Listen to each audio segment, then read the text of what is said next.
Now you have your Beanz subscription, you have freshly roasted coffee just like the best cafes use, and all you need to do is get it dialed in. I'm Michael, a UK coffee tasting champion and world coffee tasting finalist, and I'm here to help you dial in your next coffee.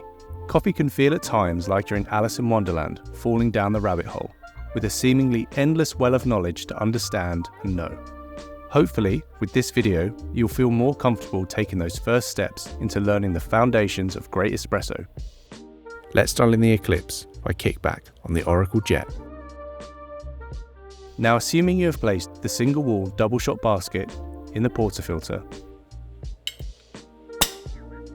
and you've selected the roast on date button when setting up your machine, and you've also chosen to extract a double espresso, we're both at the same starting point for dialing in your coffee.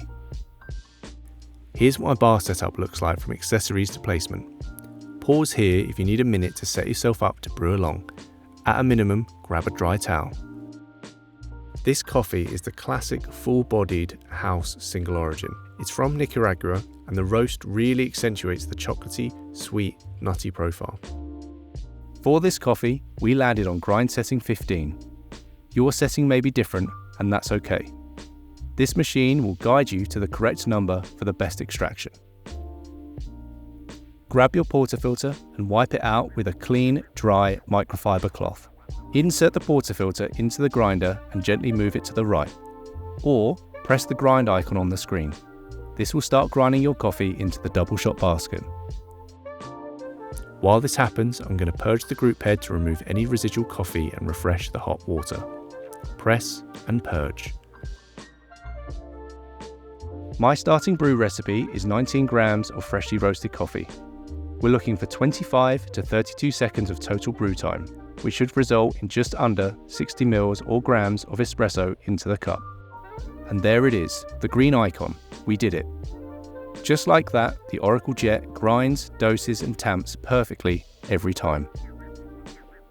Wipe off any grounds around the rim of the portafilter and insert it into the group head, and pull until firm to the right, but don't over tighten. Press the double cup button and grab your favourite cup. You shouldn't see the first drop of espresso until around the 8 to 10 second mark. This is because we have pre-infusion. This starts the water at lower pressure to evenly distribute the water throughout the coffee grounds and prevent uneven extraction. This machine is volumetric. That means once the correct amount of water flows through the puck, it shuts off automatically. If your shot is extracted correctly, it will stop running after 25 to 32 seconds of contact time. That's around 60 mils, 60 grams of coffee. Okay, let's give the coffee a swirl. Not only does this look fantastic, it allows the layers of espresso extraction to combine for a balanced, delicious and well-extracted drink. Did your espresso look and taste like mine? This machine will prompt you when the grinder needs an adjustment. Follow the prompts and you'll be in safe hands. The number one goal of adjusting the grind is either to slow down or speed up the flow of water through the coffee bed for the most balanced and tasty espresso extraction. If the water is too fast, the coffee may be sour. This is called under extraction. Adjust the grind a couple of notches finer to slow down the water through the bed. If the flow is too slow, the coffee could taste bitter or roasty. This is called over extraction. Adjust the grind a couple of notches coarser to speed up the flow of water through the coffee bed. Over time, all these steps will become second nature, and you'll go from having good coffee sometimes to great coffee every time. And you'll know exactly what you did, and more importantly, why you did it. Explore all our curated specialty coffees at beanz.com by Sage.